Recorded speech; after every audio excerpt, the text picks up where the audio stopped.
সন্ধ্যা গ্রামের মোড়, এটাকে বলে ধর্মতলা মোড়। একটা গ্রোসারি দোকানে আসলাম, গ্রামের কেদারনাথদার দোকান।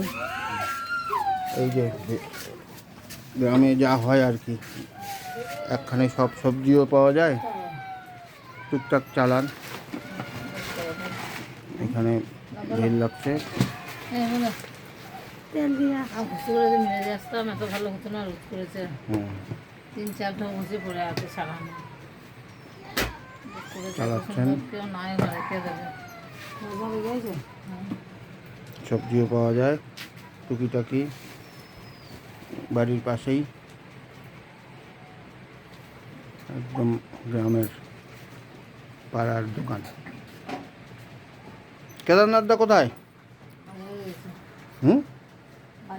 আচ্ছা শুনেন, আপনার এইটা খুঁজে পাচ্ছি, আপনার নামটাও কারেকশন করছি। আগেরটায় করবি লিখছিলাম, তো এখন এইটা কবিতা, কবিতা না ঠিক করে আনছি। এই যে এটা রেখে দেয়, এই কাগজটা করবেন না। হ্যাঁ, আর যখন কেউ দেখতে চাইলে এটা দেখালেই বুঝতে পারবেন। আমি এইবার হারাবে না আমি। হ্যাঁ হ্যাঁ, আচ্ছা হ্যাঁ, আপনি এইটা আমার ছবি তোলা আছে। হ্যাঁ হ্যাঁ, ঠিক আছে। আচ্ছা। আমি বাড়িতে নিজে